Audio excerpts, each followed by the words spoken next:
Ben Baller is on the Ben Cruz Baller's Show. in the building. We've been chasing this dude down I know. for months. I know. And he is here exclusively on Power 106. And I believe it's because of his history with Power 106. Absolutely. Ben Baller, welcome to the Cruz Show, Yes. my Thank G. you for having me. Thank you for having me. What's going on with the sunglasses, my guy? What's happening here, bro? Hey, man, a prescription, bro. I refuse to wear contacts. I'm not DJ Vice, you know what I'm saying? Actually, you know what? DJ Vice wears them teacher glasses, you know what I'm saying? Like he wear the Mr. Rogers teacher's glasses, Those you know are what I mean? the substitute teacher glasses. For real, for real. Yo, okay, so Ben Baller, my guy, there's so much to cover, man. Your history with Power 106, talk to me about that. You know, well, I've been in hip hop forever. Yeah. I think I've stated that a lot, and I think some people, young kids and older, and I think there's I think at least one full generation of a gap that's missed, and that missing gap is forgetting to transfer information from the youth to the whatever it means between Mumble and Kendrick Lamar. There's like a missing gap of information, and like growing up, you know, we had K-Day. 1580 K-Day AM. Yes. And you know, like Legendary. I learned how to DJ from this dude, this legendary LA hip hop pioneer dude named Rob One. And he put the turntables on my hand around 1982. And I'd mess around a DJ, you know, boom, and listen to all the shit. I forgot we're on the radio. I'm gonna keep it clean. No. So, you know, Say whatever the fuck you You listen to want. all the shit? so you know, I mean, I DJ'd, and then I got more serious about it. But I remember listening to the Baker Boy show. That's right. And I'd be like, yo, man, you know, I want to get on. And my boy, who is a fellow member, my crew is only three people. Actually, it got to 4, but I was it. We had the Air Max crew, MACKS, and that was me, DJ AM, DJ Homicide. And, you know, Homicide was he had a show here called Friday Night Flavors, and he had a, I forgot what it was called. What's the name? Ground Zero. I produced this show too. I'm sorry, he had Ground Zero. Ground Zero. And then, you know, Homicide's one of my best friends in my life. And Homicide's also a world-renowned insane DJ. Yeah. He used to DJ up at the Friday Night Flavor show, and also with Baker Boys. I'm like, you know, I had aspirations of like, yo, dude, one day I want to get up there. Yeah. And sure enough, you know, Son Doobie and me were good friends. Wow. So Son Son Doobie. Doobie. Man, that's the name I, I heard a haven't heard in a crazy long time. story about Son I Doobie here at love Power Son 106. Doobie. Everyone had to Bro, get. you don't even want to. You don't want to know. Son that. Doobie's crazy. Yeah. Listen, Yeah, I'm cool telling you guy. right now, like, Tekashi 6ix9ine ain't got nothing on Son Doobie. Like, I'm talking about, fuck, he was trolling before internet even existed. You know what I mean? He was, man, on the radio. Yeah, so every night, like, let's say, for instance, if Chalk wasn't here, I'd do a DJ set with him. I'd do a couple guest sets here and there. These are all legendary names, by the way, you know, that were part of the huge success that Power 106 is. Someone turn that Yeah, down, we're please. hearing a button push. But yeah, so Friday Night Flavors, you're up here, you meet the Baker Boys, and they want to put you on. What happens? Well, no, like, the Baker Boys, so rest in peace, Frank V. Frank right. Vidal had a record pool called Ghetto Babies, Cali Kings, and he used to service me with records. And so that was the plug right there. But I didn't get on because I wasn't like, I don't think I was nice enough yet. I don't think it got to like 95 or 94 where I started getting serious. And at that time, I actually was DJing at Denzel Washington's restaurant. That was also a bar. And that's where like I met everybody. And being in there, I like had met Theo at the Beat, you know what I'm saying, and met like Right. Jada Pinkett. I DJed Jada Pinkett's birthday party. Pac was there. I was chilling with Pac there. That's crazy, I met man. Dr. Dre there. Yeah. I met Dre probably 5 times before that because I used to DJ at this club called Ballistics. That was a legendary club that Dave Faustino, my boy Nick Adler, Wow. and this guy Yeah, named yeah. Dan Einstein did. And Rob One was a DJ. Plus this dude named Paul Stewart, DJ P, who was a legend in West Coast hip hop history too. Sure. Coolio, Warren G. So Montel Jordan. So DJing at this club for Denzel, all these celebrities would come in, mostly like, you know, like black celebrities and stuff, and like I met Dre there. Yeah. So I knew if I could set up the night the way I wanted to, and the thing was Denzel wanted it to be like funk, like as at the most, you know, he didn't want no like Dre, he didn't want Murder Was the Case being played in his restaurant, you know what I mean? He wanted to keep it classy. Yeah. You know, if anything, he even wanted me to play, you know, classic rock. And it wasn't like he just didn't want like no riff rap. Sure. Yeah. So one night, You wanna man, fight the breakout. You know? yeah. So Suge and Dre came down with the acetate. For those who don't know what an acetate is, back in the day before MP3s and Is it that thick-ass CDs, vinyl? Yeah, it's that what that it's is? gold. It weighs like 30 pounds. Yeah, It's like, yeah. He brought an acetate, which is like the gold mold. You could play it like I think 50 times. After that, you can't play it it's a anymore. wrap, yeah. Bring it to a radio station. So Suge and Dre brought Murder Was the Case, the movie and the vinyl before it ever played in a DVD or not. There's no DVDs, VHS or whatever. and we played it, and we just set the night off, and then me and Dre became cool, and I ended up working for him, like, and getting into business. But like, Was that your first gig in music, Dr. Dre? Like a official gig? no, well, Industry-wise? he couldn't hire me directly there because there was issues at Death Row. So I went to his label that signed him. That was at Priority Records. Yeah. So I was at Priority, and I started in like, I was above the mail room, but people still were talking shit. Do you know what I mean? So like, in 2 years, I became the vice president of the company. So that was like a lot. And it's hard. You could be somewhere 10 years and be good at your job and not know how to politic or climb a ladder. And I just knew how to, maneuver. Yeah. And That's the really shit I've heard. no, real shit. It's true. Yeah. And so like, again, it wasn't until like 97, 98, and I've been popping in LA clubs. Like I'm DJing every hot spot. Like not like and I don't mean this in the wrong way. I'm saying not like a bigger Power 106 venue, but definitely more of like, west of Fairfax, Beverly Hills. I'm talking about a spot like in my club. You're gonna see Russell Simmons, Chris Farley, Dan Aykroyd, Mike Tyson, Kobe. I was sneaking mixture. Kobe in the club, That's like different things, and like You must have would saw see. so much, dog. What's that? You must have saw so much. Who was doing coke and all that? Who was having a good fucking time? Oh my God. I mean, who was, getting head in the I can't fucking even- booth, bro? Like, I mean, it was, that sound like Studio 54 type shit, you know? Honestly, to tell you the truth, the club I DJ was called Granville, and many celebrities will tell you, because Thursday nights was Granville, Tuesday nights was Peanuts, and that's legendary. Yeah, So Peanuts in L.A. Yeah, on Tuesday nights. So like, when Jay-Z said Bubbling the Dublins, that was the night I DJ'd. That's You know right, what I mean? that's right. So like, when you think of Granville, that was the 1990s Studio 54, 100%. Crazy. Every week there was someone there. We're sneaking Kobe in the club. He wasn't even 21 yet. Man. Pac is in there. I got Chris Farley was in the club a week before he OD'd. Wow. Oh man. that was very sad. Fights broke out. Like there was this legendary paparazzi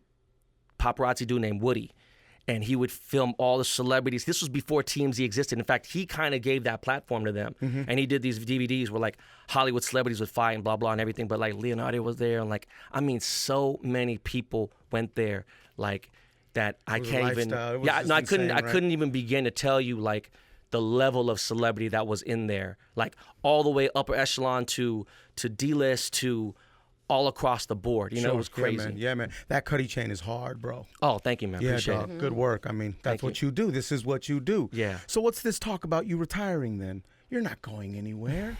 We still have moves to make. There's hundreds of thousands, possibly millions of dollars still on the table for Ben Baller. So, if you don't know, so I own a cannabis company called VVS, Yeah. and Seen the pens? we started about 3.5 years ago. My partners are cannabis entrepreneurs. They're probably the most successful people in the business that no one's ever heard of. And with that said, cannabis has been amazing for me. So in the last 3.5 years, I've made more money in cannabis than I have in almost 15 years of jewelry combined. That's crazy. And I ate as a Whoa. jeweler. Do you know what I mean? I ate as a jeweler. Yes. So what I'm getting at now is this is where it's at. Okay. Where it's at now is that social media, it's a blessing, but it's also it's to the point where I pick my phone up and I can't put it down, and every time I'm like, man, this dude's showing some fake diamonds, man. This is some bullshit. These dudes are really on some foo-foo Photoshop like amazing shit. And it's like with anything, it could be with girls modeling, it could be with a car. They're posting a car they don't own, a jet they don't own, or whatever. And it just like I'm starting to finally like accept the fact and embrace that I'm old. And I'm not with the bullshit, and I'm with the shit, but I'm not with the bullshit. How do you look 26? What the fuck is going on? Right? He's so young. So like right before I had announced my retirement, that was in October 2016. ASAP Rocky and ASAP Ferg were like, "Yo, bro, you can't, dog. We taking this Yams Day so big, like we got to come back." Boom, and then Ferg brought me out of retirement with the Lamborghini chain, and I had an idea. I said, "You know what I'm gonna do is." I had an idea because one of my mentors is a huge mentor, you know what I'm saying, and Latino cat, super OG, my boy Mr. Cartoon. I love Mr. Cartoon. And Cartoon Legendary. is my Yes. mentor, and what he did was when people were charging $250 for a tattoo or $300, he was charging like $3,000. So it was like completely out of the ballpark. So I said, Very you know what, boutique dude? of him, you know? Yeah, and I said, you know what, dude? I'm gonna break it down straight up and listen, man. If you want to get a custom piece from me, you can set up an appointment at this email address here. Boom. I need $100,000. I need $70,000 up front, and then $30,000. Boom. On completion, and we can set it up. That was in like March of 2017. Yep.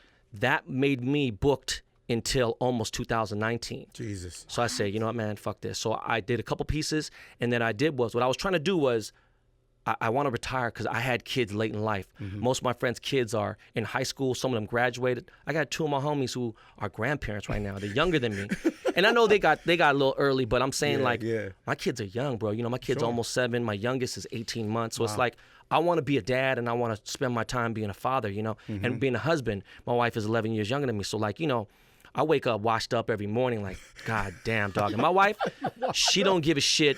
She do not give a single fuck if I'm up till 4 in the morning. Because I'm out of town so much. Yeah. If I am home, please believe at 6 a.m. the kids are on the bed like, Daddy, what am I gonna do? Hit my kid for give me a hug and getting crazy? No. Yeah. And then like they'll take my phone because they know a password. They'll go play with it. So I don't know what the fuck's going on. I wake up, I'm like, man, this is bullshit. Your life is as crazy as you are. Yeah, Ben, straight up. Okay? You're crazy, and it's about time someone tells you. Yeah. You are out of control, man. For sure, man. And that's why I fuck with you.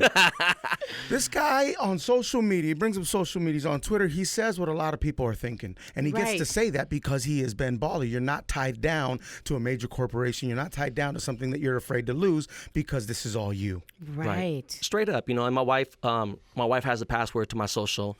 So Right, like, okay. So like at certain times she sees something that sounds crazy. Yeah. Do you know what I mean? Does She's she like, find like sneaky DMs, not from you, but from girls trying to get it? She's not looking for none of that. I think she's not tripping on that. She knows that people like girls will DM me, whatever. It's just like it's me entertaining. It's a problem, you know. Like my wife is real understanding, but at the same time, what it is my wife is part Filipino. Filipinos love social media. They're in social media. Like I'm talking about 50, 60-year-olds, 60 like. I see. I didn't know that. I promise you I didn't know that. Okay, so listen to this. Yeah. Facebook is biggest.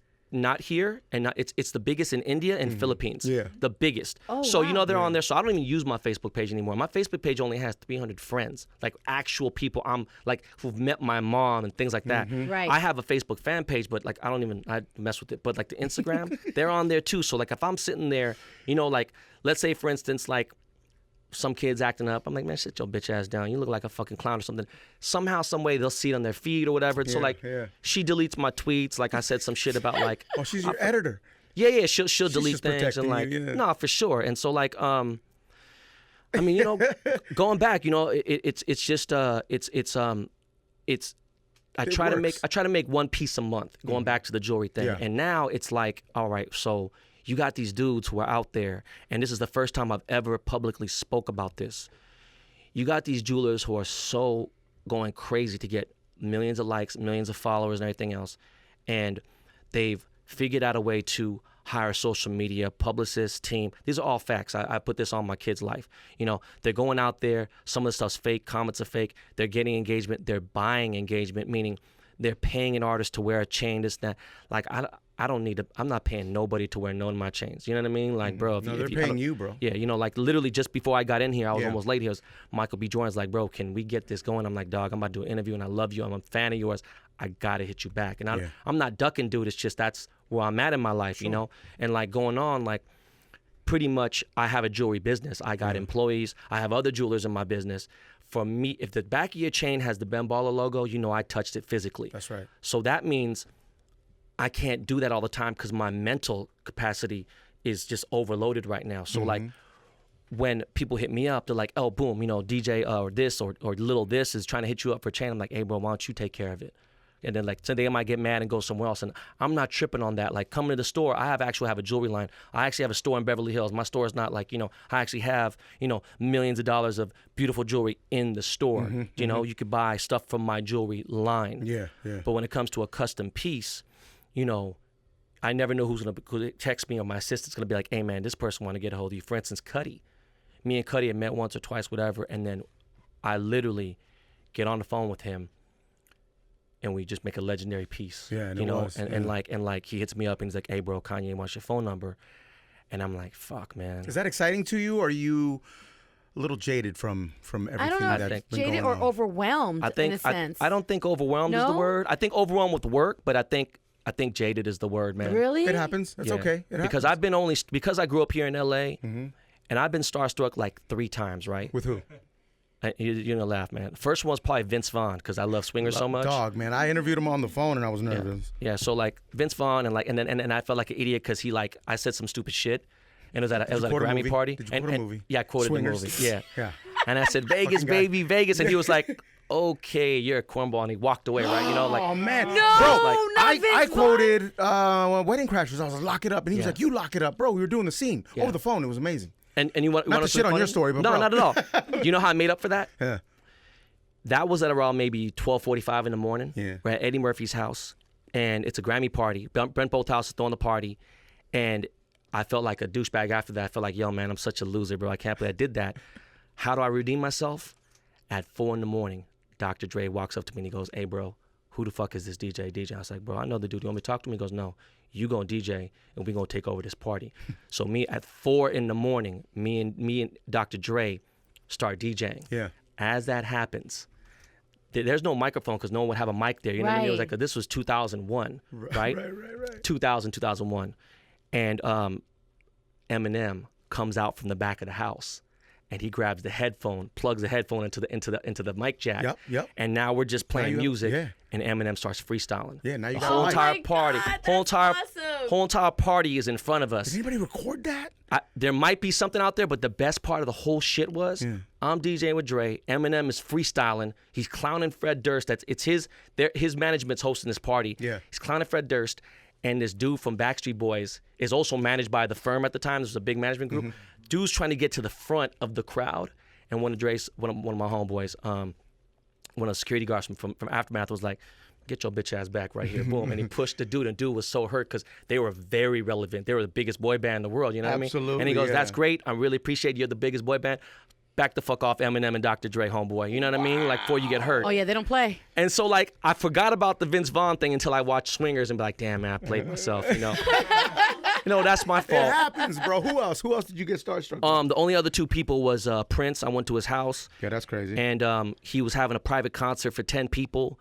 And when eventually, I was there for like 3 hours. Eventually, when I got, in fact, I ain't gonna lie to you, dog, this was so not like me. Nobody was in this house, by the way. I think today it might be an $80, $90 million house, maybe $100 million house. Sure. This was 2008. He's doing a private concert. I'm in the house lost. And he has like Rembrandt, like 30-foot paintings and shit. Unbelievable. I get on the house phone and I call my boy. It's late as fuck. And he's like, what the fuck you want? I was like, bro, this is Ben. And he goes, okay, great, man. What the fuck? And I was like, I'm calling you from Prince's house. He goes, Prince who, motherfucker? I was like, Prince, motherfucker, Rogers, motherfucker, I'm Prince. And I hang up the phone, right? I'm like, fuck this, let me get out of here, boom. And go downstairs, there's a private concert, boom. And then we go out to his pool and he just has women, whatever. It's real lit. It's like I said, 12 people. There's probably more servants in the house than Very that. intimate, yeah. And he was wearing a $20 million diamond wife beater. And I'll never forget, like, dude's skin was so fucking, like, flawless. Like, this dude looked like a filter, you know what I'm saying? Like, his shit was crazy. He looked like a Snapchat filter. Right. And I was like... There was an aura, yeah. I was like, excuse me. Yeah. Do you mind? And he was like, yeah, sure. And I remember, like... You touched him? No, I touched the diamonds. Oh, I the wanted to see, like, diamonds, because, you know, like, it was a little dark. Yeah. And I'm like, I know that's not a fake stone. Right, I mean, right. You're talking about... It was like, you know, a cropped wife beater that he had underneath, like, this Jesus, like, shawl type of, like, thing. Like, bro, he had a $20 million all diamond wife beater. Like, fam, you know how crazy that is? Crazy. All these different shapes. Yo, and so I touched it, and I noticed, I was like, legendary. this motherfucker's skin is like he was 6 years old. You know, it's amazing. And like he was cool. I'd seen him out at Roxbury and a bunch of other spots. I just never said anything, you know. Like, at one point in my career, I was Carmen Electra's DJ, and she was Prince's artist. Like, I'd see him, but like, That's right, yeah. never said shit. I just knew to be quiet. So I got silly. Do you know what I mean? Like, I was mesmerized. And then obviously, we lost him, the third one. No, I'm saying the third one Oh, is Michael Jackson. It couldn't be like, you know, you can't be. Yeah. There's no celebrity now today that's even was at that level of, you know, like. That's once in a lifetime. We'll never Not see. even Bieber. Right. You know? No, we'll never see the likes of Michael Jackson ever again. Ever again. You had a relationship, a friendship with Michael Jackson. I didn't have a per se friendship. I had a Work business relationship? Yeah. A business relationship. You were doing his jewelry. And I'm sure you guys had many conversations. I'm sure you were privy to a lot of stuff that we never got to see or will never see. Did you ever see him? Did you ever see Michael Jackson with a woman? No. I mean, there was never more than two people in the room with me and him. So it's like. Did you visit Neverland? So yeah, I was telling Jeff earlier. So I met Michael Jackson for the first time when I was about 14 years old, and a kid I knew in the neighborhood was dating Randy Jackson. His sister was dating Randy Jackson. So like I had met him, boom, we pulled up Rolls Royce, and we was hanging out, whatever. And then my cousin dated one of Tito's kids, and Tito Jackson's kids. And so my cousin was dating Tito. So obviously, you know, that was like, this is back in the early 90s. So I got a chance to go to Neverland, and you know, like, listen, man, we're gonna talk about this for a few minutes and everything, but I'm just gonna break down before we get into anything. For whatever you could ask me what I feel about whatever, but let me explain. Like, I've seen ballin'. Floyd is a friend of mine, is a client of mine. But, you know, I've seen Floyd do some of the most ballin' shit in the world. Even though I have clients who are worth more than him and Michael times 50. Is that right? You know, I have sultans that are worth literally like, you know, billions that are trillions, declared. dog. Literally like trillions. Yeah. So, you know, I've seen them do crazy shit. Like this one king, he built a Ritz-Carlton, and I don't even know it's an official Ritz-Carlton, but it's like there's like 20 rooms, but they just built a Ritz-Carlton so they could have guests there. Right. But it is a Ritz-Carlton that's just like in Azerbaijan. So, anyways, going on, none of that shit could compare to like the balling level that Neverland was. Like, you have to understand, anybody who's in this room, and I would hope every single person in this room has been to Disneyland before in their lives. Yeah. I think so. I hope so. My guy, dog, he has Pirates of the Caribbean in his crib. You know what I'm saying? Like, you have to understand the level. Like, you don't get that. You Wait, can I ask you, does he has the exact replica of Pirates of the Caribbean in his crib? Like, to me, that's dope. Yeah, it is dope. What do you mean? Oh my God. He has a real train. Yeah, he has what's the I know what you're talking about. It's that red trolley that goes around Disneyland. He has a train. He has a train that you see as soon as you go into the park. You see the train. It's like, dog, like he had the movie theater, and like you know, like if you saw the documentary, you know, after Neverland, you see like, you know, there's the movie theater with the snacks and everything. And I know this sounds silly now because I could do it. Anyone can do it now. It's nothing. But in the late 90s, in the 90s, for you to pull into a place, someone's house, and the bottled water says Neverland, that shit didn't exist. That was different. Know what I mean? That was like, major, yeah. Yeah. You don't have, like, he had a little bottle of water, and like he had a snake that was venomous. Like, there was a caretaker, I guess. Like, if you got bit by that snake, you had to get the antidote within 20 minutes or you're dead. Like, he had crazy shit. Like, he had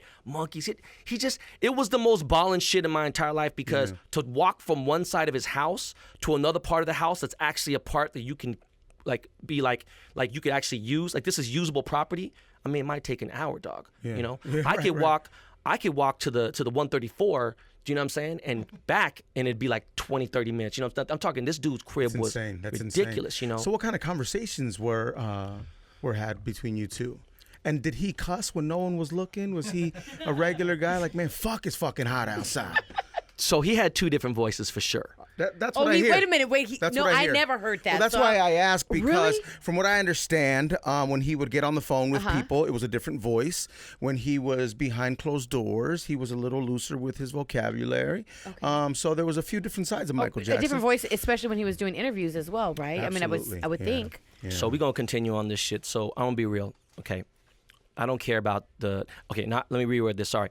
It's not that I don't care about Me Too or anything else or whatever, blah, blah. There's certain respect that certain people, and I know one thing is, I say it now, two things. We use the term celebrity too loosely in 2019. Number two, we praise celebrities way too much. With all that said, I'm going to make sense of this. At a certain point, Michael might have talked to me a little crazy, and I'm going to be honest with you. I accepted every bit of it, because when you go through what he went through in his life and that level of people, like, I was in the presence of greatness pre this documentary. I'm just saying, like, you know, I was in the presence of greatness, and there were certain things that he did.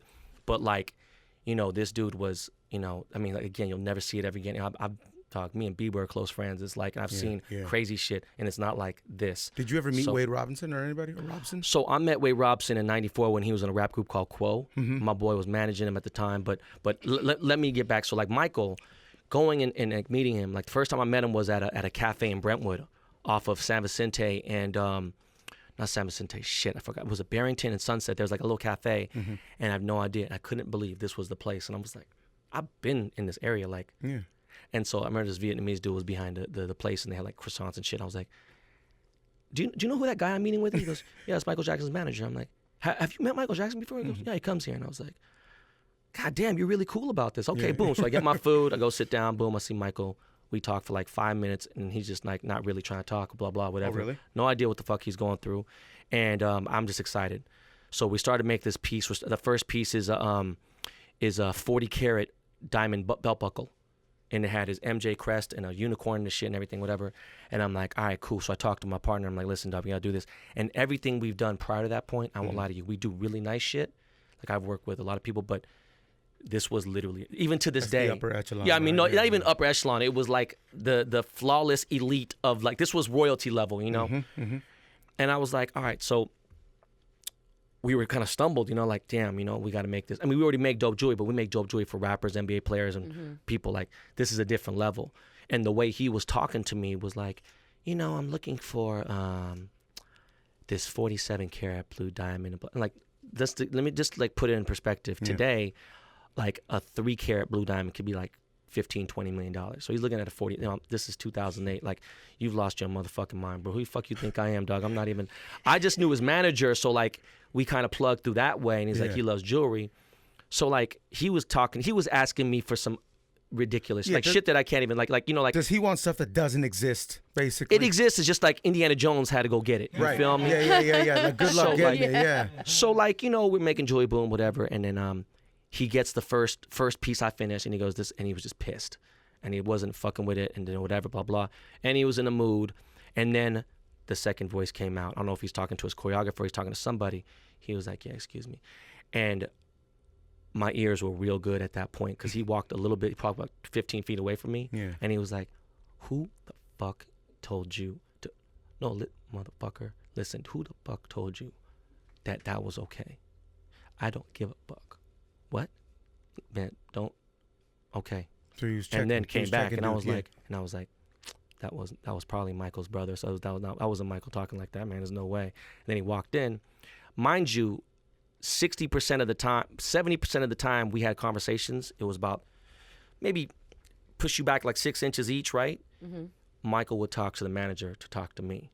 He's like, can you tell him? And I'm sitting here thinking, this motherfucker crazy as fuck, bro. I'm standing right here. But you have to respect it, right? But no, I said, dog, but you know what? If anybody, like, I'm going to be real with you. Let me think of someone that, like, if it was like, Jesus Christ, if it was like Allen Iverson, we might have had to be like, man, bro, I'm out of here. You fucking tripping, dog. Fuck out of here. Fuck you, motherfucker. You know who I am, bro? You tripping. You know, like, I would have been on that shit. I took every bit of bitchness that he treated me like. You know what I mean? Like, listen, bro, we understand. You know what I mean? So he would talk to him to talk to me. Might have been 80%. Every so often he'd be like, well, listen, what's this color here? What's this? Yeah. And then, you know, like, let's say I know we're doing an interview, but at the same time we are conversating, right? We're talking. Exactly. Yes. So let's say we're talking, boom, and I'm like, and I get up and walk out of the room. Yeah. There's a couple things you're gonna think of. You're gonna probably think I went to go take a piss, or maybe I needed a breather, or whatever it may be. Be like, all right, stop. So, you know, he got up. It was just me and him in the room. Do you know what I mean? He got up, and there were times where 15 minutes of silence would happen in the room, and I'm like, dude, 5 minutes in a room is pretty, you know, no TV or nothing. It's like, you know, you're just looking at like China and like weird antiques and shit. You're just sitting there with him, just and sitting it's there, quiet? and he was just sitting there like, and I knew if I triggered like, so, hey man, are you working on an album? You working, you know, like, dog, that ain't the one to do it with. Right. So, you know, there'd be like 15 minutes of silence. I'm like, yo, dude, this is some whole other shit. Like, this is crazy. And like you could hear my stomach rumble, like just weird shit. So like, anyways, this one time he walked out of the room. You know, we were kind of in the middle of like, I don't know, like it was, we could continue or we could stop. But at the same time, I don't know what's going on. Yeah. So I left the room, you know. So I waited, you know. Plus, you're not going to mess up. You want Michael Jackson of course. on your client you know, because I was list, doing like brooches and stuff, everything, you know. And like, even in This Is It, he's wearing one. But like 45 minutes went by. And I said, dog, man, you know, shit, I'm thinking to myself like, damn, bro, like what's the over under? You know, do I leave? Do I go? Like at this point, you know, like I don't know. Doing? Yeah, I don't know what to do because 45 minutes has elapsed. And so I'm like, you know what, man? Fuck this, I'm gonna get up. You know, it's near lunchtime, bro. I'm fucking hungry, you know, whatever. So I walk around. Now I kind of get lost.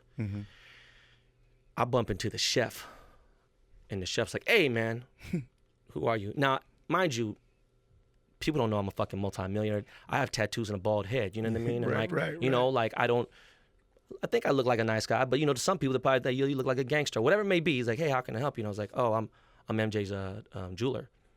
You know, I'm here with, you know, Tome, you know, boom. And he's like, okay. Tome. Yeah. And he goes, what's going on? I was like, I was like, have you seen MJ? And he goes, no, I've seen MJ in a week. And I was like, what? In a week? Yeah, I was like, bro, he's in the other room. No, I was like, are you sure? Yeah. And he goes, yeah, man, I live here. You know, I'm the chef. Wow. And I've already signed a confidentiality agreement, which expired, 3 years ago, whatever. Yeah. I'm just saying, sign it, And so, like, he was like, hey, man, he checked around, boom. He's like, Michael left, bro. He's gone. He's not even here. And I was like, God damn, motherfucker just left. That was some shit.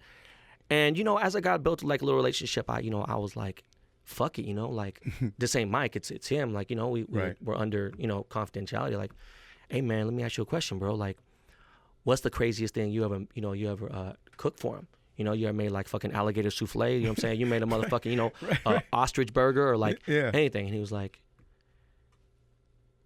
during the Dangerous tour, the Dangerous album, the Dangerous tour, we're in Paris, and I guess Michael rented out the entire top floor of the hotel. Yeah. The entire floor. Right, is that not baller? Yeah. When he would rent out Enterprise Studio here in Burbank or rent out he rented the whole fucking studio. Absolutely. At that time, studios were so expensive that artists couldn't even sit there like on a daily basis. He rented the whole studio for like a month. He turned one room into like a PlayStation room. He'd bring an interior decorator and decorate the rooms. Like, I'd heard this from people being in the business. You know, now I'm witnessing it firsthand. And he's like, during the Dangerous tour, he's like, okay, so I'm off. Obviously his concerts last a long time. He's got to go there, rehearse, boom, boom, blah, whatever, and then he's got to go and do whatever. And then he says, I'm leaving. And he's like, is there anything you'd like me to make you? And he goes, yes. I'd like you to make a bunch of chocolate Easter eggs, and I'd like you to wrap them, and I'd like you to hide them around the hotel. Because when I come back, I'm bringing some of my friends, and we're going to have an Easter egg hunt. And I looked at the chef and I was like, bro, you're not lying. I believe you. You know what I mean? That's the crazy. I'm like, bro, do you even know how to make chocolate? He's like, bro, when you become a chef, some of the first things you learn is dessert and stuff. And sure, yeah. You got to figure it out. You made a motherfucking chocolate. You made chocolate Easter eggs? Like, you sitting there. Then you where the fuck you get gold? I was thinking in my brain, like, where you getting gold foil at? Sure. Do you know what I mean? And then had an Easter egg hunt because he said bringing kids. Well, I'm assuming he said he's for his friends, but ain't no adults running around the fucking hotel trying to find Easter eggs. But that was like the craziest shit I heard, and like to me, that's insane. When you were over there, did you see his kids? No, wait, he didn't even have kids then. Did you see other kids?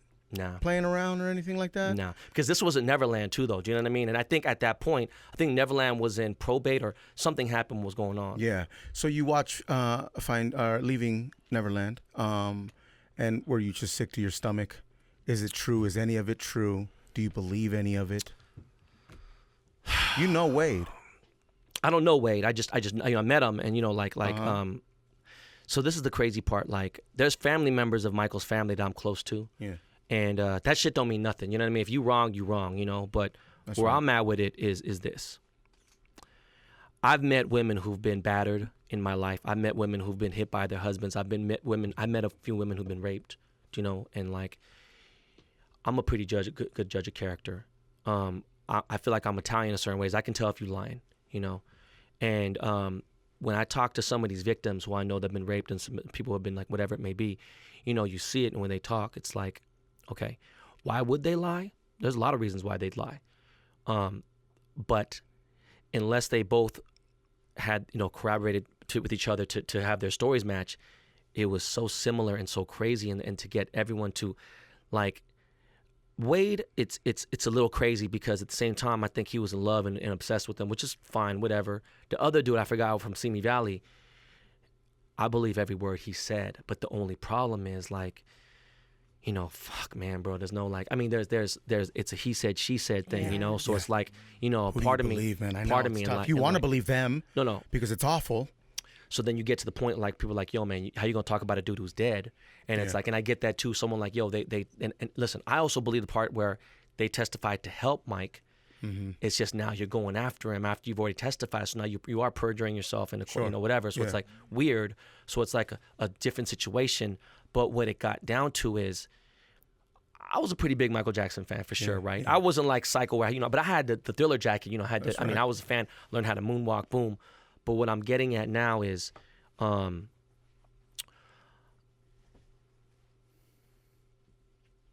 shit, man. I'm trying to think if I could even say this, and now I'm trying to think of something. But okay, I'm at a celebrity's house a week ago. Okay. And there's a few other celebrities there. And one of them I know was a die-hard Michael Jackson fan. Mm-hmm.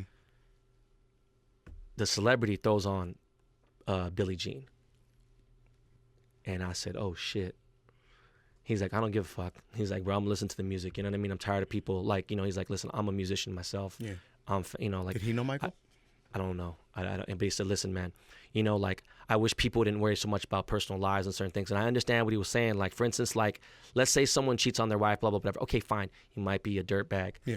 Dog, how are you on the court? And I get that. I know there's a whole bigger responsibility because there's a lot of people in the NBA and everything else that are probably doing dirt that no one knew about because social media wasn't around, TMZ wasn't around. Right. But like, you know, and like some people have recorded footage or whatever. But what I'm getting at is I understand what he's saying. Like, you have to really think like, boom, all right, yes, he was a piece of shit here. Music, I like it, boom. Yeah. And my boy, who's a famous cat, he was like, I can't listen to this, dog. I just listen, like, this you listen to this, like, damn, this is powerful. You think about it, it's relevant. Mm-hmm. Like, this is Billie Jean, like, dun, dun, dun, dun, dun, dun, Change the game. And you're like, yo, this shit. And he's like, yo, dog, I hear this, and I just think fucking trash. Wow. And this is a black dude. And he's like, this is trash. Not that color mattered, but, you know, he was just like, this is just trash.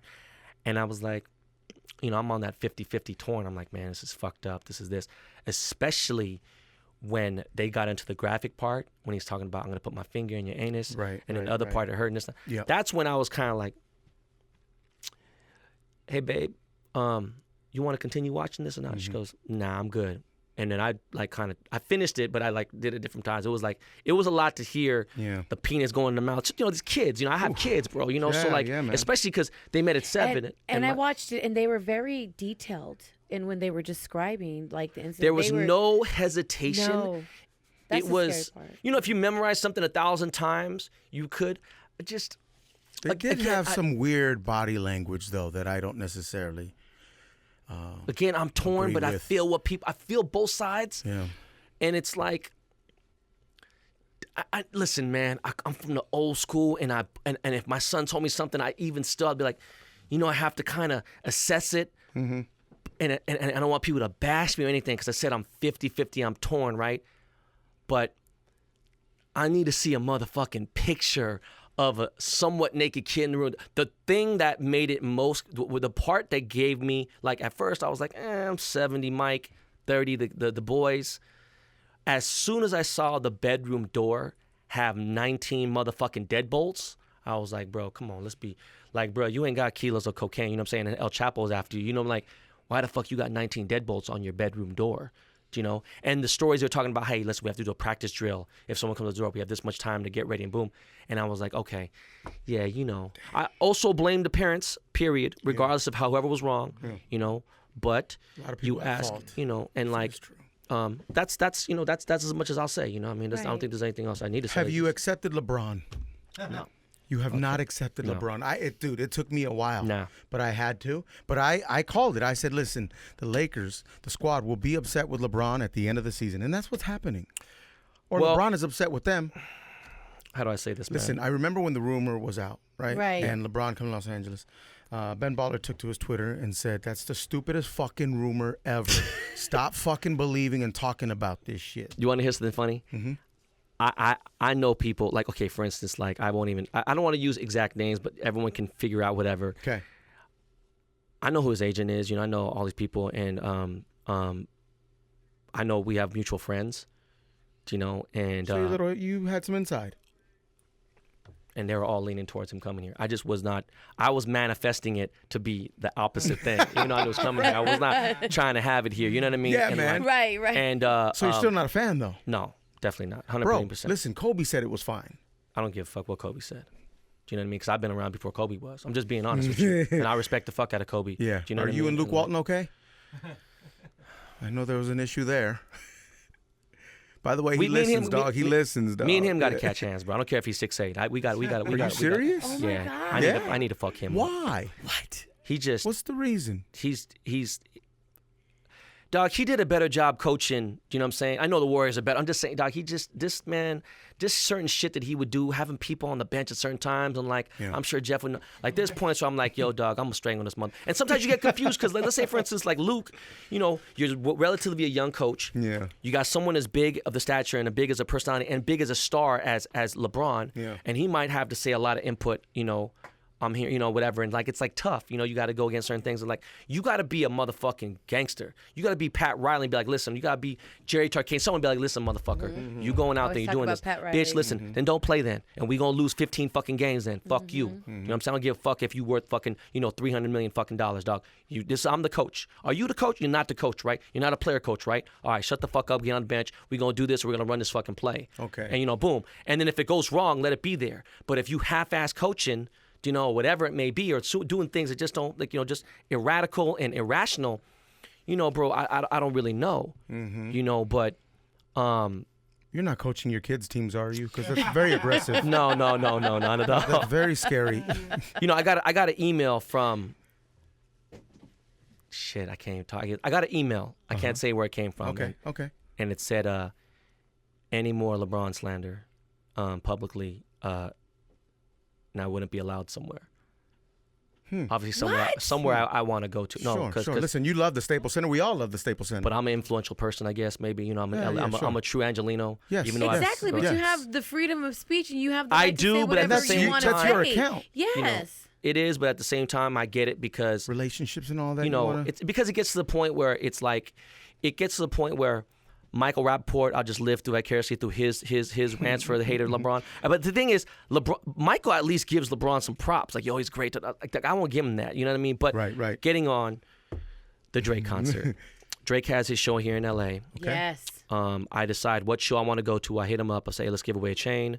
Let's talk about this. Boom. And I'm sitting in the back room. Me and Mark Wahlberg having a conversation. Mark is one of my oldest friends as well, 25-something plus years. And my wife texts me, and I'm like, hey, babe, I'm in the room. I shouldn't be talking. You know, boom. She goes, babe, where are you? I said, I just told you. And she goes, fuck. She's like, hey, why don't you come back here, but go around the other side? And I'm like, why, babe? What, babe? Just chill, you know? My wife doesn't even go out ever. And she's like, babe, LeBron is coming your way, and I would bet my life that he's going into the fucking dressing room with Drake because they're like fucking super close friends. Right. And I was like, fuck. At that point, service is a little patchy in there. Boom, I got T-Mobile. What do you think? LeBron's going to come with that smoke? He's got a lot to lose. He's not doing that. Comes into the room.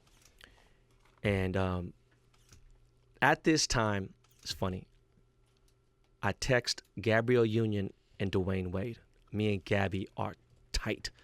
I got, like, me and Gabby, like, we celebrated, I can't how many birthdays, knew Gabby before she was famous. You know, a lot of people don't know, like, I call Gabrielle Nikki all the time. Her middle name is Monique, so her nickname is Nikki. A lot of people are like, where the fuck you call, who's Nikki? That's Gabrielle Union. You know, like, I know, if you know her like that, then you know. Yeah. Right, so, like, she's like, oh, man, you know what, man? Let me ask. So D Wade's like, hey, man, bro, you need to be a fan for you. You don't have to like him. Yeah. You need to still be boom, this, whatever. He's like, man, you just need to be you. And he goes, you need to chill the fuck out because Dwyane follows me. You know, he's like, you need to chill. You know, like, you need to boom. So I go to the game and I post a video of LeBron missing a shot, hanging himself, and I post on my story and I put LOL. And they're like, they both DM me back to like, yo, you haven't changed. You're fucking crazy, you know? So going back to the Drake thing, he's in the dressing room and like, I'm not scared. It's just like now I got to thinking, I'm thinking like, yo, man, he's the king of this arena now. Like, meaning 2 + 2 = 5. If he says it, it does. And people are just going to allow it. So, like, the door was bigger than that door. If you're standing next to him, he's actually a very big guy. Like, way bigger than you think, right? Stand by the door. His kids are over here. And I'm like, you know how man, to fight? I can fight. Okay. See my hands. I got motherfucking at least 200 stitches on I got shit broken up, so I used to fight a lot. So this is a whole different level. This is like, you know what I mean? I think maybe 4 punches and it might maybe feel like me hitting you with this bottle ball is nothing. Right. So I'm like, I got to get out of here. I got to get out of this room. And I got to do it in a way to where, you know, because part of me, I'm 50-50. I'm like, I doubt LeBron knows who I am. And then I realized, you know what? I know people have reached out about Joey, so he has to know who I am. Yeah. So I walk out through the door. There's plenty of space, bro. There's like super space. Yeah. And I turn my head down and I avoid everybody. I don't say goodbye to nobody. I start walking like this. I turn my head, I try not to look at anybody, and walk to the door. I have plenty of clearance. Yeah. And I fear, boom, shoulder hit my shoulder. Here we go. And I was like, come on, dog. Come on, dog. Not here. Damn. Like, bro, man. Come on, bro. I'm trying to enjoy the show like you, bro. You damn near a billionaire, bro. This is the fucking silliest shit in the entire world. I thought about it. I was like, yeah. And so I walked out, and the next thing I know, I see Lonzo Ball going through I'm in the tunnel now, right? I see Lonzo, I'm like, here, he gonna come to me and say, why you talking shit about Big Baller Brand, blah, blah, whatever. I'm just like, bro, I'm not trying to hear. I go to the thing, and my wife was like, let me ask you a question, baby. And I was like, what? And she's like, okay, you've been talking mad shit about him since like the 4th year in NBA of him. I was like, yeah. So he goes, I'm not even famous, and if you did that to anybody, I can't believe he didn't punch you in the mouth. You know what I mean? Like, right. You deserved everything you got. And I was like, do you want to be here right now or not? It's like, boom. Well, what are we doing? So you ready for this? Yeah. This is where it gets fucking unbelievable. Drake is my man. There's nobody in this room who knows Drake and knows me, does not know that we tight. Like, dude stopped his show, Summer 16 at the Forum, stopped and dedicated the last 3 minutes and said a speech about me. Like boom. And I couldn't even believe he did that. He loves you, man. You guys are brothers. So, like, that's my boy. Yeah. So we have the OVO gold wristbands. The dude who handles all the OVO session, all the I know every single person in the crew. So you get that friends and family wristband thing, okay? Jay-Z is there that night as well with Beyonce. I know Jay. I work with Jay. That's my dog, So I'm not tripping, whatever, boom. So there's these risers where the family and friends of Drake sit. Mm-hmm. And that's where the board is and all that, I'm sure LeBron's going to be there. So I see 40 walk over, and 40, I would say, has the highest say of anyone in that arena next to Drake. Yeah. Do you know? So I walk out for a second to get a Coke. I walk back in, and they change the wristband color and telling me I can't enter it. And I was laughing. I was like, Ooh, you know who made the call, bro. I was like, y'all being crazy. I was like, y'all being stupid. I was like, and my wife is here and my best friend. And I'm looking up, and I was like, "That's not fucking playing." I was like, "Yo, get me!" And the cops are there now. Oh, God. Usually, it's just the red jackets. Ben, trouble follows you everywhere. And they were like, "Hold on 1 second," and I was like, "Hold on, wait a second." I never say. I mean, I know I said that I was gonna say like to the chef or someone, whatever. I would never say it to anybody, no matter how. I still don't consider myself a celebrity, Like even be like, "No, you're famous." Never in a million years. But I actually have a talent, so I'm proud of the fame I have. Mm-hmm. So like, this lady, I'm looking at her, I'm like, "Hold on." Like, let me show you something real quick. I show her a text. I'm like, bro, do you understand? Like, this is my man. I'm giving a chain away tonight. Like, I'm going on, like I'm supposed to be here this much. She goes, sir, I understand. You have to walk back. And the dude next to her goes, sir, you need to walk back. And I was like, bro, he goes, I know who you are, Ben Baller. He's like, but you can't enter this place. I look at 40. He's at the board right here. And I'm like, 40. 40's like, he's like, yeah. And I'm like, bro, 40 sends his assistant down. He goes, hey, listen, I have an all-access pass. And he goes, I can go. He goes, you can't even enter here right now. And he goes, no, hold on. No, yes, I can. I am part of the official crew. There's the all access. There's only a very few. There's all access for crew, but there's an all access, like a gold. It's like heavy plaque. And the dude's like, nah. And so now there's an issue, and the show's about to start in 5 minutes, right? So I see LeBron walk up the stairs. See Jay-Z walk up the stairs. 5 minutes goes by, and they've already cleared. I'm like, yo, listen, Jay's my boy. Like, the fuck you guys tripping on? I was like, let me up. Finally, everyone goes through all this trouble. I get inside. So I go inside, and there's an area where they have like chicken fingers and French fries and like refreshments and even like some Hennessy, whatever, boom. So I walk over there, and I'm like, there's a rope in front of the food. So I'm like, this is my house, bro. You know what I mean? Yeah. I lift the thing up, and a security guard grabs my arm and says, hey, homeboy, don't ever touch me in your life, dog. No. I said, don't do me a favor. I don't give a fuck who, don't ever touch me. Don't ever touch my motherfucking hand in here, dog. Swear to God. Homie, I have 300 Crips in this motherfucker. Come shoot you, bro. Don't ever touch me in here, dog. And people are like, yo, wait, boom, boom. Next thing I know, I don't know what happened, but LeBron had blocked off his area.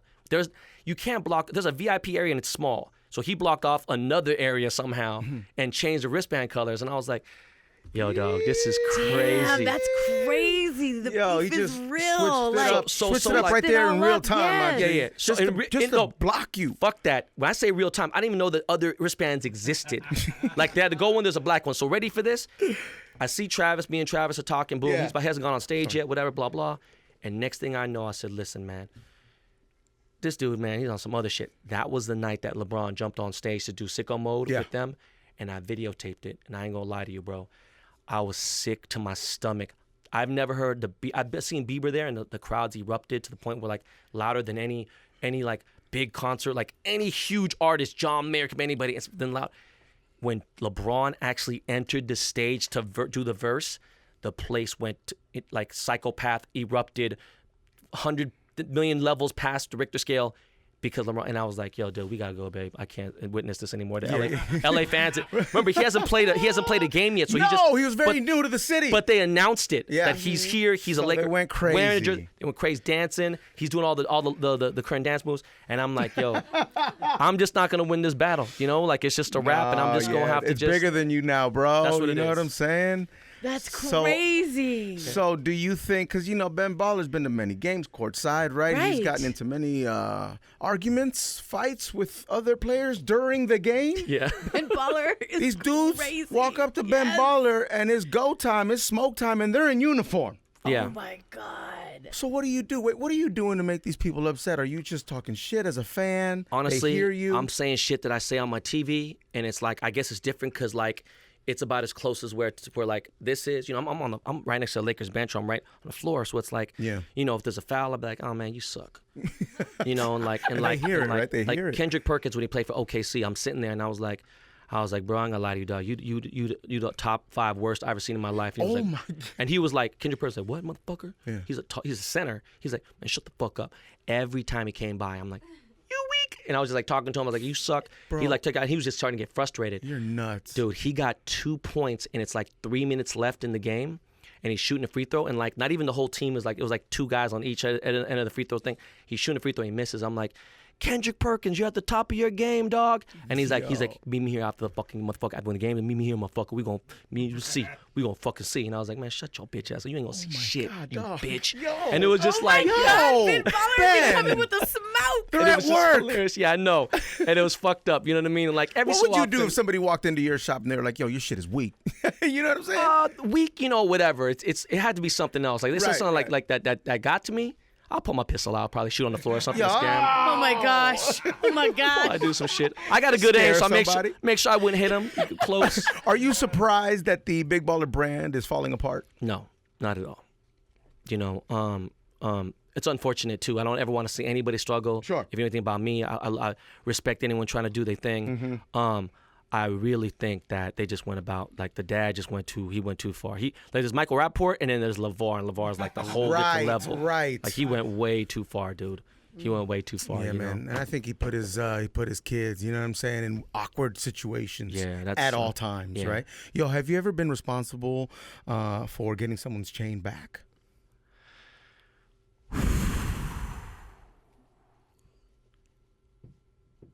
Yeah. I think God damn. Cause this is like my guy, you know what I'm saying? Yeah. Like, so me and Tyga have been friends for a really long time. In fact, I made his first chain, and still to this day, like, my kids are friends. I don't love many people. I love Tyga. That's my boy. Early on in his career, probably about the same time, 2008, he was rocking Lil Wayne's Young Money chain, and this was a legendary chain, dog. And some dudes pulled up to him on Melrose, and they got him for the chain. And like 30, 45 minutes later, I know who did it.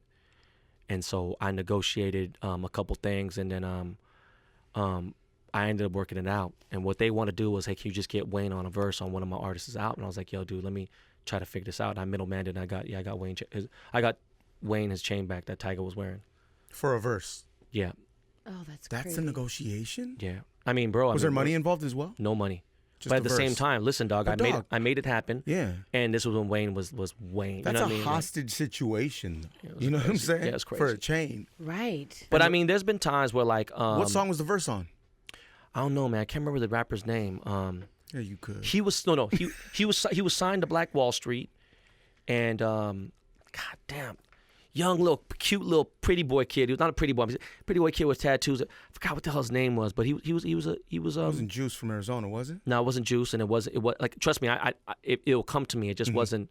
Juice right, was right, dope right. too, but yeah, that's one of them. I could probably think of another. There's been a few. I'm sure. Yeah, there's been a few for you sure. You get the call? I get a call. I'm like, yo, bro, can you find this for me? You know, boom. That's a weird position to be in. Because that puts you in a situation as well, right? You have a family.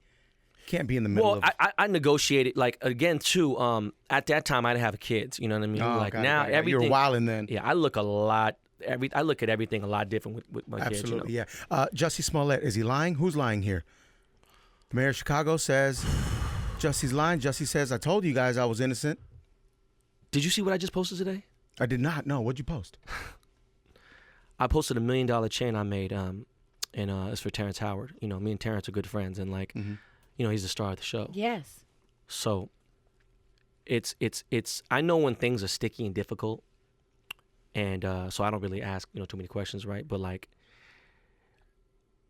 I tweeted when I heard he got beat up before anything else came out, and I said, dog, it's 2019. I saw the tweet. And people are fucking lynching. People like, oh, you lost your mind. I was ready to go like, yo, man, fucking I'm standing by you, you know? Like, you know, fuck that. I used to love the show. Personally, for me, it got a little weird, and I don't want to, but that's just my personal opinion. A little weird. I was like, all right, after the second season, I was like, okay, you know, this is a different direction, cool. I wasn't super fond of Jussie. Listen, Jussie, yeah. Jussie. I can't say I was a super. I don't think he was my favorite person. And I made the chain I made the Empire chain that Jamal wore on the show. Like I made the jewelry for Empire. I was a jeweler for the show, just by random chance. So, anyways, going on.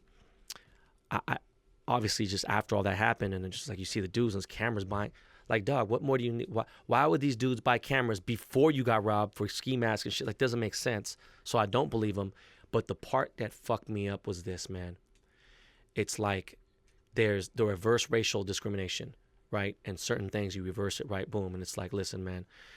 Right now, I'm not saying it's great to be gay or great to be out and be part of the LGBT, but it's gone leaps and bounds. We're talking different levels. There's a lot of positivity things to look at it. If you look at the gay community, they are the richest demographic on earth, right? You know what I'm saying? They're very wealthy. You know, they're very, very smart. And they're good. There's nothing like, you know, I work with so many. I'm in fashion and jewelry, whatever. It's like, you know, but like to go out there and go on stage and be like, yo, I fought this dude back, and you know, I'm the gay Tupac. Like, bruh, man, why couldn't you just not do it? Just like, I mean, and you like, or at least, why didn't you have one of these motherfuckers really beat your ass? You know what I'm saying? Like, and have like, dog, he didn't have like a cat scratch on him. You know, it's just like, it's very fishy. And I don't know. You know, that's who knows. I don't fuck with dude, man. No, R. Kelly.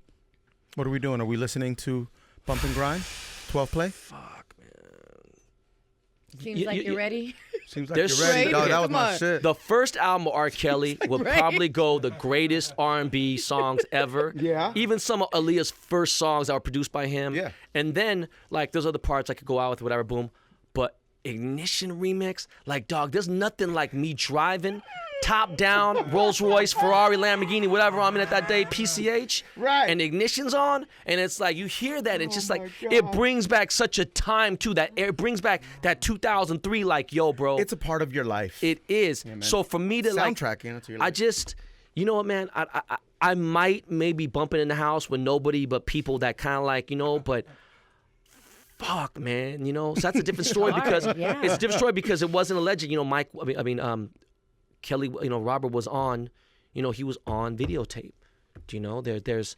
Well, they're claiming that's not him, and there was enough time to doctor it up, you know what I mean? So they're fighting the case.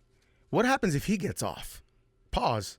I think someone's going to shoot him, man. Or think so? I think someone from the community's going to do something bad to him. I hate to... You think Jussie's in the same situation? This is what I hear from people who know him and everything else. What are they saying in the street? People are saying, like, Jussie, that's going to be with him forever now. Like, no matter where he goes. Sure. Like, that's fucked up. You know what I'm saying? And, like, the thing that sucks is you're a handsome, talented, young, gay black dude, right? You've gotten that far being, you know, all this and that. You didn't need this at all whatsoever. Whether there, I don't really know the background story about the letter that went through and, like, the hate letter or the him maybe possibly being fired or anything else. Yeah. Bruh, you don't think you'll get another job in Hollywood, dog? You a motherfucker. You know, you a star, dog. Like, that was fucking unnecessary. Yeah, so, like, now it's like, let's just look at some really decent, good white executive at HBO, and they're like, they would have destroyed anybody, Asian, Latin, white, black, or anything. Like, that's the most spoiled brat bullshit, entitled, fucked up just thing to do. So I don't know, dog. I think he's canceled. You think so? Bro, have you got invited to Sunday service with Kanye? Are you joining the cult? What are we doing? I haven't been invited. If I was, I wouldn't go. Why not? That's the people's, right? That's people's, yeah? Family. We're good. And, me and Kim just became good like 3 years ago. We had like an 8-year really bad beef. It was a tough gap there, yeah. Yeah, I wasn't invited to anything at the house anymore. Even like me and Rob had to go meet outside the house, and like it was real bad. And why? Is it because you just talk reckless, or? I said some shit I shouldn't have said. And then, you have an iPhone, you scroll, and like boom, it's like I might have scrolled for 19 minutes. That's how long the email, the text that Kim sent me was like. It might have been this long. It was. Oh really? Yeah, she was really mad, and I was wrong for saying it. I was really wrong. I could have kept it to myself. Yeah. And I said it. I haven't gone. I told her, I said, listen, this ain't the place to do this. Sure. But I want to go deeper into it. But we're both parents, and I said, listen, I was completely wrong. There's nothing else I can say. Man, that's growth, man. And I apologize to her. I told her. You're hot-headed and stubborn, right? No, but I mean, it was sincere. Listen, not many people can do this. Like I grabbed the side of her head and I said, please look at me. I want you to look at me. I'll look at me in the eye. Yeah. No, the girl, I was like, listen, man, I'm sorry. I fucked up. Everything, all the jokes, everything else, I understand. It's sensitive. First of all, it's in bad taste. Yeah. I'm a father. You're a mother. We have kids. I would never do that to you again. It never will ever happen again. I apologize for anything. And there'll be more to come. And after that, she's like, Ben, man, we good. Don't even trip. And it was like, and then when I defended Rob during the Black China drama, she'd even said, she's like, crazy, Rob, like, not that, like, I know none of your friends talk crazy, but Ben was the only friend of yours that went like hard body, like, what I mean, and defended you. Yeah, man. So Sunday service, you're not going though. I'm not fucking with that. Have you ever been threatened, man? Are you worried about home invasion or getting robbed? I've been I had a gun pulled out of me before, and then at first you protected? I'm protected. So I've been threatened a lot. Whatever else, blah blah. I think because I grew up on the streets. I grew up in Koreatown, and I grew up, being chased by MS-13, and being in the streets and being around, seeing gangs, and I've been affiliated with with a lot of people who are gangsters and whatever. And so I never tripped on that. The only thing is the security of my kids. But November 2018, which is 6 months ago, I used to have security that once in a while to come to certain things. I'd have to have them. I had a U.S. Marshal. 50 state carry. We could be on the plane going to New York and he has a gun on in his person. But I just finally had to hire security for anything where I announce like, oh, I'm going to Complex Con. I'm going here. Sure. I got attacked at Complex Con, so I was like, all right, that's you gotta be smart. You gotta move differently, bro. Yeah, but I wasn't attacked by I was attacked by fan people and I was like, hey, listen, I'll take the picture. I'm gonna take 100 pictures. Yeah, sure. Why are you touching me? And then it was like people grabbing. Hey, because of the gram, we feel that we have access and we can touch and we can grab. They really are so invested that in their mind they really think they know you and they think that they can't touch you. But they were squeezing me, and then I got suffocated, and then it was about 40 of them, and then I got attacked, and then I got escorted, and I was like, I got to get security now. It was too much love. It was too much love in there, Ben. For you, it was too much love. Iced Out, the feature film, the documentary. What are we doing? Is it coming out? Iced Out. Oh wait, Ice Cold, you mean? Ice Cold. Sorry. Oh, okay, yeah. Ice Cold. Sorry. It is. It's on its way. Yes. Have you filmed it? It's done. It's done. It's editing right now. What do we learn from it? In a few words. The real jewelry culture, from back from the Egyptians to all the way up to here to hip hop. Is it dangerous? Even dangerous how? It could be dangerous. It's very informative. Very informative. And listen, if I was a hater, I wouldn't even put up people who think they're my competition. These big Instagram jewelers who have, a lot of followers or anything else. Yeah. I was like, listen, dog, this movie's got to happen. I need to have everyone that's relevant in this thing. Oh, that's and I think that right dope. there. Yeah, there's things like, listen, bro, I don't like you, blah, blah, blah. But at the same time, I'd be stupid. Like, I have to see your side, boom, here and there. They're like, all right, cool. Yeah. But if you think you're on my level, bro, you tripping. Yeah. So. Right. What do you think, Ben, about the whole situation with, USC and the whole, Lori you got Loughlin? enough money to buy your way into a school for your kids? So I'm going through this even now with like elementary school. It's tough. Really? Like my kid's school is fucking. You have to make a donation to get in there, right? Yeah, it's $30,000 a year each kid. And fucking, you're talking about a kid that's not even almost 5, a kid that's almost 7. And what grade? And then first, about first and kindergarten. Yeah, what I'm talking about. Talking about $30,000 a year. So it's more like, money, more and then when my problems. daughter goes in, that's another 30. So it's like, you think about that. Then when they get into high school, it's like a whole different level of drama. So hopefully, I feel confident I'll be able to find a way. But the thing is this. My nieces are 17 right now. They're going to college next year. They have 4.3 grade point averages. Remember, a 3.8 is excellent. 4.0 is perfect. To have 4.3, it's insane. And they've already been declined from like 3 schools. Jesus. So like today to get in, it's almost fucking impossible. And on top of this, as racist as it is, most of these schools in the UC system, which are great schools because they're more affordable than these private schools. Right. UC, like UCLA is an excellent school. Cal's an excellent school. I went to Berkeley, right? On a scholarship, though. I wasn't a great student. But the thing is this. There's over 50 or 60% of them are Asian. So if you're Asian, it's against you now. You know, you could have a 5.0 grade point average and you're not going to get in. So, like, what they did, and the thing that sucks is this. I don't know Lori, but I know her husband, Massimo, right? I know the daughter is a fucking entitled little fucking, little shit, and she threw money in the people's faces, blah, blah, blah. Cool. You know Olivia what? Jade, right? You should have been like, listen, man, get mad at the mom, fuck her, but, like this shit is ridiculous. But then their careers are ruined as well. Yeah, but Massimo's almost a billion. They're good, whatever. They don't need, but of course they want to keep working, whatever. But they'll be all right. The thing that sucks is this. You, dog. You can't just go out there, man, and just like the whole fraud system is. It's this shit is crazy, man, because it's that tough to get into school and have. I don't want to donate $500,000 to get into fucking college. I mean, dog, even Dr. Dre caught some heat from it because of his post. You know what I mean? And he had to take it down. He took it down, right? This is the thing, though. And he donated money to USC. But hold on, you know what though? Yeah, you know what? I was gonna argue about it, but I think about it. But what he could have said it in a different way. But yeah, he donated. Still he should have. I mean, listen, there's nothing saying that that's how his daughter got into school, but a donation helps. Yes, it does.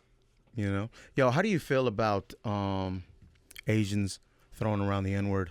Man, that's not cool. Like, so I'm gonna be real with you. Like, so, I did an interview for a very big rap magazine, and they thought they was gonna catch me. They caught me on a video saying the N-word, I think, and it was I was talking to The Game. And when I grew up, and it's, I blame part of the culture I grew up in. People always, especially now, especially younger kids who don't know me or don't know my real history and growing up in black music, growing up to, a majority of black people in my life, doesn't excuse anything. I'm just saying, when it's used as a term of endearment and you're addressing me as your N-word, not ER, but A, once in a while, if I'm amongst friends, I've been known to reciprocate it with the same gesture as a term of endearment, and only that. Now, whether you went through 400 years of slavery, if you went through 500 years or 1,000 years of Holocaust with the Jews or anything whatever it may be, everyone has their hardships and everything else or whatever it may be. Sometimes, I'm not responsible for what for what I say. Sometimes, what I'm not responsible actually for what you understand is what I meant to say. Do you know what I mean? So, like, if it offends you in certain ways and certain things, you know what I'm saying? Yeah, for sure. But if I'm around a group, so let's say, for instance, 17 people, and that's all they addressing me as, and this is like, 1997, I'm in the studio with Aftermath of Dre and the Dog Pound and everything, and they're like, N-word this, N-word that, boom, boom, boom. And it's like, all right, cool. Like, it's like they say something. They've accepted me as part of the clan and part of things because that's part of my life, and I've always been involved. I do. What if you grow up in it though? Like, that's what I did. Young, I'm just saying. You know what I mean? And I think it was more of like, and listen, this is where I know it sounds contradicting. I feel like if it's thrown to me as a term of endearment, and I reciprocate, depending on the circumstances, I'm like, hey man, it could be a crapshoot, 50-50. It's wrong. So I just try to avoid it all in all. But where it becomes a problem is like someone like Skinny from the Nine, who is as light as, he's lighter than CeCe, you know what I'm saying? And like he's out there using it because he feel like he got that New York pass or anything. Like, dog, he done got beat up like, 3 or 4 times already. I'm sure, it's just, I just try to avoid it, period. I don't want to upset anybody, Growing up in LA in the 90s, how did the LA riots, did they affect you, in short, yeah, because I grew up very, very strongly influenced by black music and hip hop and everything else, and I knew it, and like Ice-T was my godfather, you know what I'm saying? So it's like a certain thing, but then like you get like the Koreans all in my hood in Koreatown, they're on the roofs shooting at people and boom, whatever, and it's like, listen, man, Ice Cube did a song called Black Korea. My dad was a minister at a church, and I walk up to a part, like a meeting, and he's with his Korean friends, and he sees wearing an Ice Cube shirt, and he goes, Ben, you know the song called Black Korea on Death Certificate song? I'm like, yeah, I know it. Yeah. And that's like, bro, he's talking about a fucking racist ass fucking liquor store owner, and boom, and he doesn't see like, everyone's different, because like and I break it down this way, and I try to say it as real as possible. There might be 5 black dudes or 5 Mexicans. 5 Mexicans walked out of a store and they had a TV, boom, whatever. I'm like, man, you see them 5 Mexican motherfuckers running out of the store? And you gotta do like, hey man, why they gotta be Mexican? Like, because they were Mexican. Because they're Mexican, bro. Right. And that's what it is, So people I'd be like, man, fuck this bitch motherfucker. Fuck this dude right here, blah, blah, this black dude, blah, blah, whatever. it's my issue with him directly, not anybody else. I don't know that word labels anything more, but it's more so I'm just talking shit directly to that person. I treat every individual as they come to me. That's right. You know, I know there's stereotypes, and we could joke about that when they want. Now, the thing is, you want to come at me with some ching-chong jokes or anything else, and I'm not even Chinese, I'm Korean, right? Right. Then it's cool. I'll throw one back. But I let someone start first. The thing is, I treat if you look at everyone and don't think about color so much, when someone gets to arguing with me and they bring color up immediately, not knowing me, immediately I came and had a discussion with the dude because they already had said they mind what it may be and whatever, and it's an excuse for whatever it may be. There are people who are oppressed, I believe it. But I treat an individual as an individual. Sure. A 3-year-old video of Cardi B resurfaced of her talking about her past, how she used to drug men and rob them because they wanted to fuck or whatever. So she got hers. You know what I'm saying? Do you agree with something like that? Does that change your opinion? In short, of course, I don't agree. In long, we don't know if she's telling the truth. And lastly, until someone comes forward that legitimately has proof that she did that to him, then we talk about it. Until then, it's rapper shit, and it is what it is. And that's just as far as, you know what I'm saying? Like, I need people to stop going by the Twitter's not a judge or jury. Twitter is not court. Do you know what I'm saying? I feel like there are people who are professionals. I mean, yeah, Twitter's pretty good. The internet's really good. They'll find things here and there. Yeah. You know what, man? Trust me. Those people that are really good, there's private investigators and attorneys who are even better than you guys. And they keep the shit sealed and they go to court. Yeah. Let it be done. Yeah, let it be done in the court. Yeah. What can we plug? What can we plug, Ben Baller? I mean, Ice cold. Anything you want. I mean, no. What can we plug, man? You know, my jewelry store is inside the Beverly Center for all you guys here locally. Right. You know, I love Power 106. I love LA. Thank you, bro. We're inside the Beverly Center. You know what I mean? We left the Slauson. I loved it there, but, you know, I couldn't be in the hood anymore. You know, we in Beverly Hills. That's right. In the Beverly Center. If you are 18 and over with a red card or you are 21 and over, period, check out VVS. You know what I'm saying? Order VVS.com. VVS Pens, Google it. At VVS Pens on Instagram. You know, I have the best luxury canvas pen. Any y'all smoke here, let me know. I'll bless y'all with a little gift. And, you know, it's legal here in California. And really out there, I'm just promoting people to be a better person.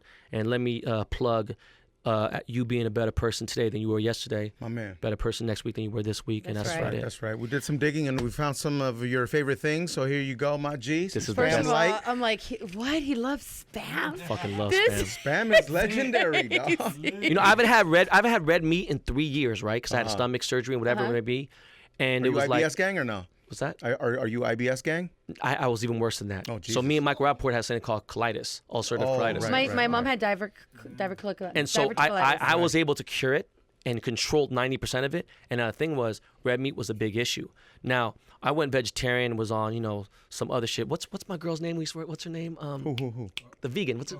Oh, Crystal B was vegan, my yeah. God. I'm gonna knock Crystal out, man. I love her to death. She's crazy. So I went vegetarian for like a while, and Peter was really like trying to get me to go vegan, whatever. But it was like, you know what? Boom. I eat chicken and I can eat pork. I know it sounds crazy. But I can eat that and not have a stomachache. Yeah. And spam falls in that thing, so I can still eat spam. You know what I mean? Oh man. But this is the dopest gift any radio station's ever, any interview's given me ever. Like, there's crayons, baby wipes. Well, bro, yeah. Yes. Man. Design a quick chain, bro. Please, bro. I mean. Oh man, that would be so crazy. Ben Baller, ladies and gentlemen, thank you guy. so much. Thank you very much Thank for you the guys. conversation, for the visit, dog, for the energy. We appreciate it, man. Thank I feel you so like much. I sat here and I just learned so much. there's a And lot. those are the type of interviews I love. And you know what's crazy? There's so much more shit. Oh yeah. I know. God, I know. I have 30 other questions. We do. But Ben, we have to go home sometime.